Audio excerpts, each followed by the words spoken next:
आमदार म्हणून शपथ घेतलेले संविधानाची सुरेश धस यांचा जाहीर निषेध।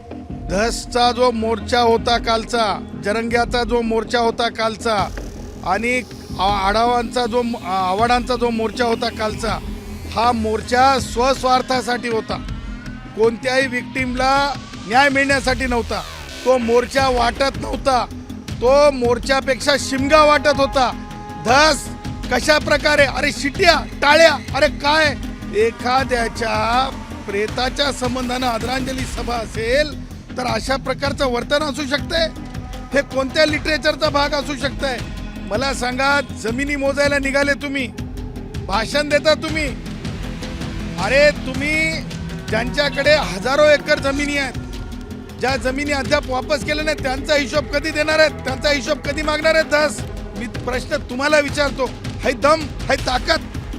काका आणि काका म्हणल्याच्या नंतर चालत नसतंय। तुम्ही आमदार आहेत, तुमच्यात दम नाही का नाव घेण्याचा? या महाराष्ट्रामध्ये सांस्कृतिक धरोहर आहे। मग रश्मिका मंदाना असेल, प्राजक्ता माळीजी असतील, सपना चौधरीजी असतील, या तिन्ही मान्यवर कलाकार आहेत। कलावंतांना अशा प्रकारचं, कला जगताला अशा प्रकारचं अपमानित करण्याचं धारिष्ट या धसमध्ये कसं आलं? आमदार सुरेश धस यांनी बीडच्या प्रकरणावरून जे आहे ते प्राजक्ता माळी यांचं नाव घेतल्यानंतर आपण पाहतोय की वेगळं वळण लागलेलं आहे आणि आरोप प्रत्यारोप सुरू झालेले आहेत। आपल्या सोबत गुणरत्न सदावर्ते आहेत। सर, खरं तर प्राजक्ता माळी यांचं नाव घेण्यात आलेलं आहे आणि त्यानंतर आरोप प्रत्यारोप सुरू होताना पाहायला मिळते, काय नेमकी तुमची भूमिका आहे? सगळ्यात अगोदर तर आमदार म्हणून शपथ घेतलेले संविधानाची सुरेश धस यांचा जाहीर निषेध। कष्टकऱ्यांच्या वतीनं, श्रमवीरांच्या वतीनं, जनसंघाच्या वतीनं त्याचं कारण फार सुस्पष्ट आहे। या महाराष्ट्रामध्ये सांस्कृतिक धरोहर आहे।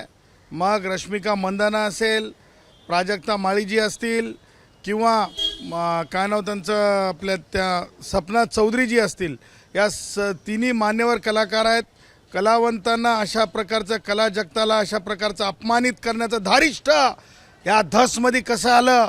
आणि म्हणून सभापती महोदयांनी या धसच्या विरोधामध्ये जी आहे त्या आमच्या ह्या संबंध तक्रारीची दखल घेतली पाहिजे विधानसभेच्या सभापती महोदयांनी, आणि धसवर कारवाई झाली पाहिजे अशी आमची मागणी आहे। एकूण पाहिलं की आपण मोर्चा निघाला, सगळं काही निघालं, बीडचं प्रकरण जे आहे ते चिघळताना पाहायला मिळत आहेत। आरोपींना काही अटक झालेली नाही, त्यामुळे उद्रेक सुद्धा पाहायला मिळतोय। बघा, धसचा जो मोर्चा होता कालचा, जरंग्याचा जो मोर्चा होता कालचा आणि आवाडांचा जो मोर्चा होता कालचा, हा मोर्चा स्वस्वार्थासाठी होता, कोणत्याही विक्टीमला न्याय मिळण्यासाठी नव्हता। तो मोर्चा वाटत नव्हता, तो मोर्चापेक्षा शिमगा वाटत होता। धस कशा प्रकारे, अरे शिट्या टाळ्या, अरे काय, एखाद्याच्या प्रेताच्या संबंधानं आदरांजली सभा असेल तर अशा प्रकारचं वर्तन असू शकते? हे कोणत्या लिटरेचरचा भाग असू शकतंय? म्हणून कालच्या मोर्चाला मी मोर्चा म्हणायला तयार नाही।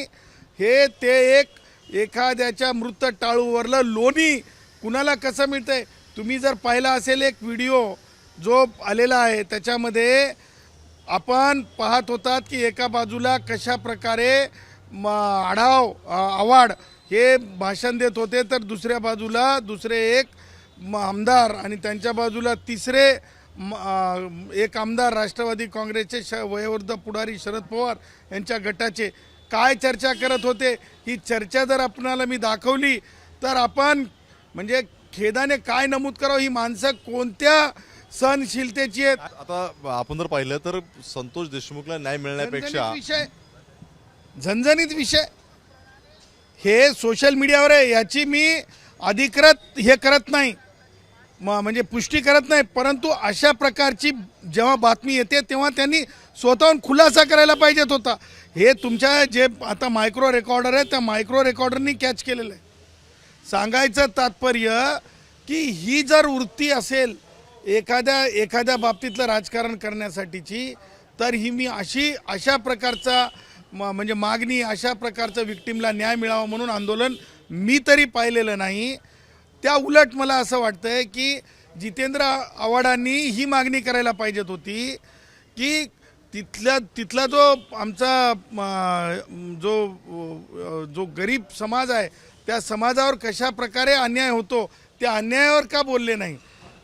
आणि म्हणून एक आहे का बीड प्रकरणावरून कुठंतरी जातीय वाद निर्माण झालाय का मराठा वर्ष वंजारी असं काही पाहायला मिळते. बघा कालच्या मोर्चामध्ये हे मोर्चा स्वरूप म्हणजे लीडर जर सोडले तर आमचा वंजारी भाऊ एकही नव्हता, आमचा बौद्ध भाऊ एकही नव्हता. हे जे काही प्रोफेशनल लोक आहेत ते प्रोफेशनल लोक होते, पॉलिटिशियन ज्याला म्हणतो आपण. परंतु आमचे वंजारी भाऊ, आमचे बौद्ध भाऊ, आमचे खास करून तुम्हाला सांगतो जे संविधान शक्ती मानतात असे कोणी त्या मोर्चामध्ये नव्हते. प्राजक्ता माळी यांना पाठिंबा तुमचा. बघा जे कलावंतच्या विरुद्ध कोणी अशा प्रकारचं षडयंत्र करेल, अपमानित करेल, त्या लोकांना विरोध करणं हे आमचं प्रथम कर्तव्य आहे. त्याच्यामुळं रश्मिका मंदाना असतील किंवा प्राजक्ता माळी असतील किंवा जे कोणी कलावंत असतील त्या कलावंतांसाठी आम्ही त्यांच्यासोबत आहे, मी त्यांच्यासोबत आहे. आणि त्याही पुढं जाऊन मी सांगतो की मग माननीय मंत्री धनंजय मुंडे असतील किंवा माननीय आरोप सिद्ध होईपर्यंत, आरोपी बनेपर्यंत तुम्ही कोणी जस्ट बिकॉज कोणीतरी वंजारी आहे म्हणून त्यांना हाणून पाडून त्यांच्या कुटुंबाला तुम्ही हरासमेंट करू शकत नाही. आणि त्याही पुढं मला सांगा, जमिनी मोजायला निघाले तुम्ही, भाषण देता तुम्ही. अरे तुम्ही ज्यांच्याकडे हजारो एकर जमिनी आहेत, ज्या जमिनी अद्याप वापस केल्या नाहीत, त्यांचा हिशोब कधी देणार आहेत, त्यांचा हिशोब कधी मागणार आहेत. दस मी प्रश्न तुम्हाला विचारतो, हाय दम, हाय ताकद. आका आणि काका म्हणल्याच्या नंतर चालत नसतंय. तुम्ही आमदार आहेत, तुमच्यात दम नाही का नाव घेण्याचा, असा सुद्धा मी प्रतिप्रश्न तुम्हाला विचारतो. पाहतो आपण सुरेश दसांना प्रतिप्रश्न केलेला आहे आणि प्राजक्ता माळी यांच्यासोबत असल्याचं गुणवत्ता सदावर्तेने म्हटलं पाहायला मिळतंय. राजू सोने, एबीपी माझा, मुंबई. एबीपी माझा, उघडा डोळे बघा नीट.